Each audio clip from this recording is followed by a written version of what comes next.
Part 2 of Chelsea versus Liverpool this week. Chelsea were the first team to beat Liverpool this season with their 2-1 away win at Anfield in the League Cup, but now we meet again. This time at Stamford Bridge in the Premier League, as Liverpool want to end our unbeaten record and as Chelsea want to go back to the top of the league. To find out everything you need to know about both sides ahead of the game, injury news and the manager's comments as well, and both my lineup and score predictions, make sure you watch all of this preview. Hello there guys and welcome back to 100% Chelsea for my preview of the Chelsea versus Liverpool game in the 7th round of the Premier League taking place at Stamford Bridge tomorrow afternoon, tomorrow evening, whatever you want to call it. But of course, you know, it is an exciting game. We beat them in the League Cup on Wednesday. Now we go again. It's part 2. And, I really hope we can win again. But, of course, this is the preview to the game. There will be a review out. There will be fan cams. There will be a vlog. We also put out an opposition's analysis with the Red Men TV earlier today. So if you haven't seen that already, do make sure you check it out as well. But, of course, you know, there will be all sorts of content surrounding the game and, of course, moving forward along the season as well. So if you don't want to miss out on any of that, do make sure you subscribe to 100% Chelsea if you haven't already. And also, let's see whether we can hit 600 or more likes in this video. That'd be massively appreciated. So if you could smash the like button down below if you do enjoy our content, that'd be absolute class. But now getting into the preview and starting it off as usual by speaking about our opposition, of course, Liverpool. And obviously I mentioned some of the things, you know, I'm going to mention now in the preview for the cup game against them on Wednesday already. But just to quickly, you know, mention the obvious things again. Liverpool do sit top of the league on maximum points after 6 wins from 6, 2 points ahead of Manchester City and ourselves. They've scored 14 goals so far in the league, same as Chelsea have, but conceded just 2, which is 2 less than we have conceded. And obviously the most threatening part of their team are their front 3, with 4 scorer points each. Mane scoring 4 goals but no assists, Salah scoring 3 and 1 assist, while Firmino scored 2 and assisted 2 as well. Like I said, all of that in the Premier League. Direct goal involvement wise, the most dangerous midfielder so far has been James Milner with 1 goal from the penalty spot, I'm pretty sure, with 2 assists as well to his name. But playing against Liverpool generally isn't just about their goal threat. As you would know, since we played them, you know, in midweek, the latest, like I said on Tuesday as well, KLOPP plays an extremely high intensity type of football, pressing high up the pitch with the whole team when out of possession. You know, the whole team, not just the front 3 or not just the midfield. It's a whole team thing. That's why, you know, it takes managers like KLOPP, like Sarri, a little bit of time to get their system and their style working, because not that many managers play like that, so it takes any squad time to get used to it. We also try to play high pressing football, but we just don't do it just as well as them just yet. Don't forget, Jurgen Klopp has been there for many years now, while Sarri hasn't even racked up 3 months at Chelsea. But what Liverpool do differently is when they do win the ball, more often than not, they try to move forward very quickly and in a very direct way. You know, Liverpool, like I said, high intensity, a lot of pressing, a lot of, you know, good players, a lot of fast players, a lot of direct football. So it's something very difficult to play against, as, you know, Manchester City, one of the best teams in the world, had to learn last season. And it's also exactly what happened against us from the 30th to the 70th minute or so on Wednesday. Especially Fabregas in the deep line playmaker role that is usually Jorginho's was pressed a lot, which was the main reason why we struggled a lot to get the ball moving in a controlled way and to start our own attacks in that period of the game. But that wasn't just forced by Liverpool's pressing. We also made simple mistakes that we shouldn't have made. Even under pressure from their pressing, we shouldn't have made a lot of the mistakes that we did make.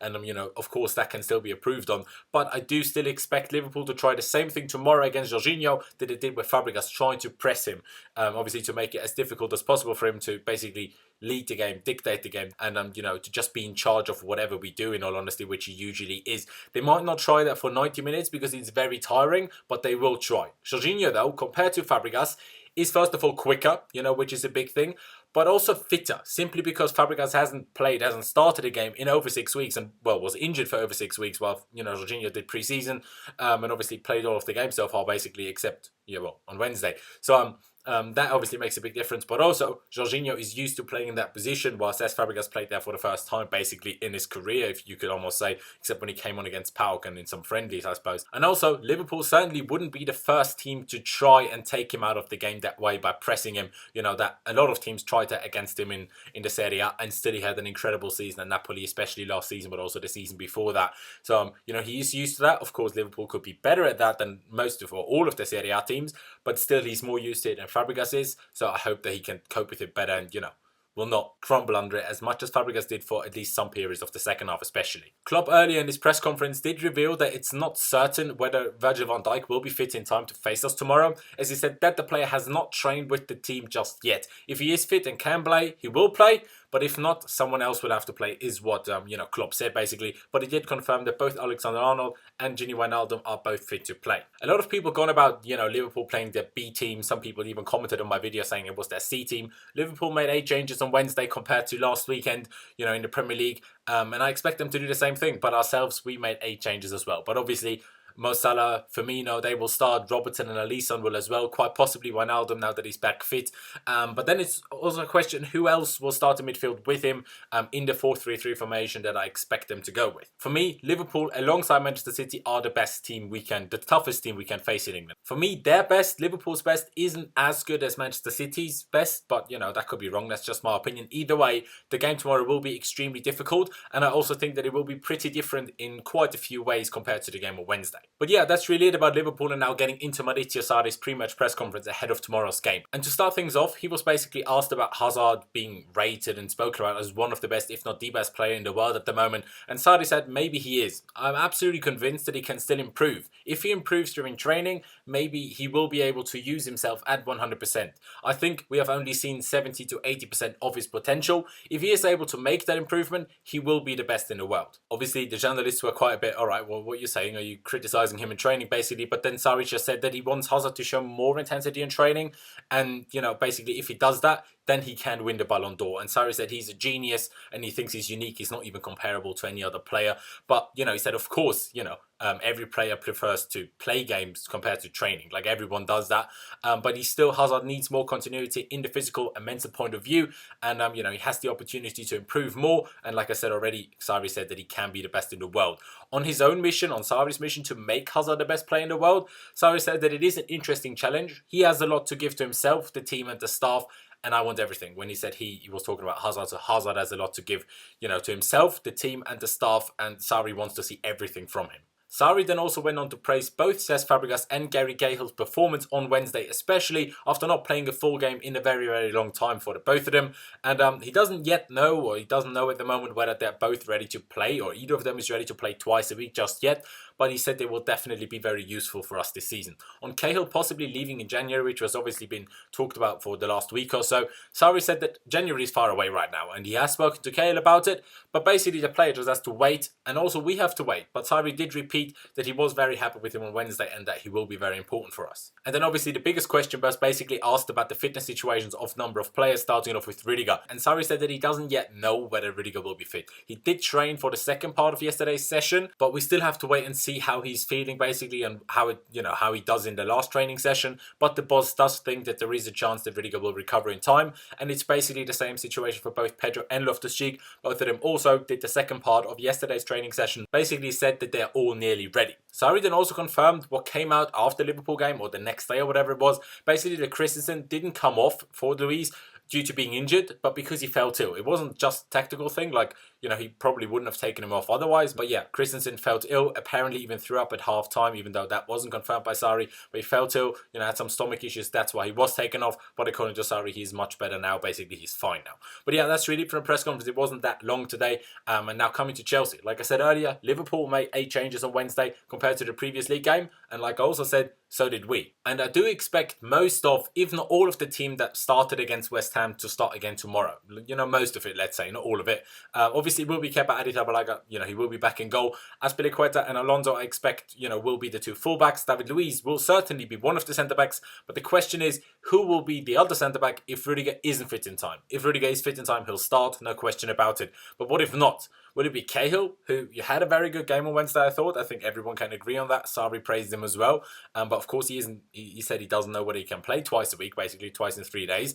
Or will it be Christensen, who also had a good game defensively? Don't get me wrong, Christensen wasn't bad in that game. He just wasn't as, wasn't giving the rest of the team as much confidence on the ball and in possession as David Luiz did when he did come on.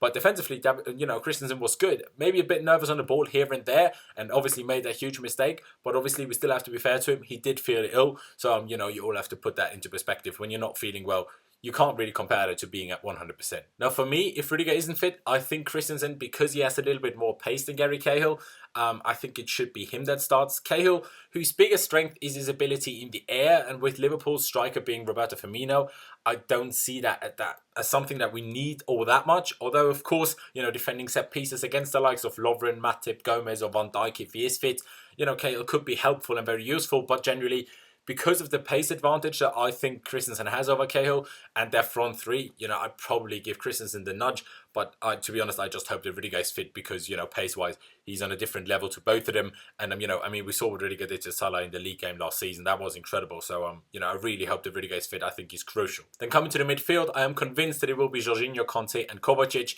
There's not really that much more to say about it. It will be those three, I'm pretty sure. And then the front three, Eden Hazard is the only one that I'm sure about that will start. If Pedro is fit, I think he'll start on the right wing. Willian started all of the last 3 games, so I do hope that Pedro is fit because Willian must at least be a little bit tired. Also didn't play all that well against Liverpool before he came off. And also Pedro just gives us the extra directness and eye for a goal that you need in those big games where you might not find yourself having that many chances. And, yes, we might dominate them because we dominated them, especially in the first half an hour, a lot, even at Anfield. So now we're back at Stamford Bridge and we have Jorginho, who's even better at that role and more used to that role than Fabregas is. But still, you never know how many chances you're going to get. So I'd rather have, in a big game especially, I'd rather have someone like Pedro that is more likely to get you that important goal than Willian is. And also Pedro's movement off the ball is a lot better than Willian's. And I think that's again, against big teams, so important. And, that's kind of what we lacked against West Ham without him. And also what we lacked against Liverpool at times, which is why I don't think we created that many chances, even though we were quite dominant for some part of the game, especially early on. But up front, again, I'm not sure. I think Sarri will start Olivier Giroud, but I personally still think that Alvaro Morata is better suited to play against Liverpool. Morata did look invisible for the majority of the for the majority of their second half, and didn't drop as steep as he maybe should have done to basically help his teammates out, basically to keep the ball in midfield by providing an option for a pass. But I think and I hope that with Jorginho and Conte back in midfield and also David Luiz behind them, that we generally won't struggle with that as much as basically getting the ball forward, that we won't struggle with that, we struggle with Liverpool's pressing as much. And if we don't struggle with it that much, Morata's ability to run after the ball and outpace a defender, which Giroud doesn't possess at all, would in my opinion be very helpful. Of course, Giroud does offer something completely different that Morata doesn't offer us. But like I said, for me it should be Morata, but I do expect Olivier Giroud to start. So just running through the team, I expect Sarri to start again, Kepa Arrizabalaga in goal, Cesar Azpilicueta and Marcos Alonso as 2 fullbacks, David Luiz and Antonio Rüdiger if he is fit as the 2 centre-backs, otherwise Christensen next to David Luiz, a midfield 3 of Jorginho, Conte and Kovacic, then a front 3 of Eden Hazard, Pedro if fit, otherwise Willian, probably I'm expecting, don't think Moses or Callum Hudson-Odoi will start, even if Willian did start the last 3, and then like I said, I do expect Sarri to go with Giroud up front. And overall, it will be a very difficult game, and the most important thing in my opinion is not giving the ball away cheaply, especially inside our own half, like we did so many times in the second half of Wednesday, which was why Liverpool came on top, got the momentum, scored their goal and had chances to score as well. I think that's the most important thing that we not do basically compared to what we did on Wednesday. And basically the next most important thing, in my opinion, is our movement of the ball while we are in possession, giving the teammate on the ball an option to pass when Liverpool inevitably do press us hard. So it is so important to our success to the game that the players around them, the players around Jorginho, whether that's Kante, whether that's Kovacic, whether that's Barkley, if he comes on at Hazard or Pedro or Willian, and the fullbacks as well, that they move and that they're not always picked up, and that Jorginho and the other midfielders as well, when they are in possession, do have someone to pass it to, so we don't lose the ball simply and basically run into chances, and give Liverpool easy breaking opportunities. Like, we have to avoid that at all costs, basically. And of course, as always, taking the chances that you do get is always important to win a game, even more so against a big team. If both Rüdiger and Pedro are fit and we do all of what I've just mentioned, I'm pretty confident that we'll win. But the question is, will we do all of that, and will Liverpool allow us to do all of that? That is obviously the question, how that will go. My score prediction, it could basically be anything from a 0-0 to a 2-0. Anything between that is possible in my opinion. My head on its own says a 1-0 is the most likely result. My head, with a little bit of heart added to it as well, says we're going to win 2-1 again. And my heart on its own basically says we're going to smack them 4-0. So make of that score prediction what you will. I'm going to leave it at that. So, of course, that's it from me. Leave me all of your thoughts on the game down in the comment section below. Leave me your predicted lineups. Leave me the lineups that you would like to see, and also your score predictions. All of that down in the comment section below. Like I said in the beginning, let's see whether we can hit 600 or more likes on this video. That'd be absolute class. So smash the like button down below. I would massively appreciate that. Of course, don't forget to check out my social media, which is Laos1507 on both Instagram and Twitter, as you can see over here, and also the links to both of them are down in the description. So head over there and follow me. That'd be absolutely class. And of course, this is YouTube, so if you haven't already, do make sure you subscribe to 100% Chelsea, and also don't forget to click the notification bell button and choose to be notified about all all uploads so you don't miss any of our future videos. But yeah, thank you guys for watching. Absolutely buzzing for the game. Up the Chelsea. And I'll see you next time.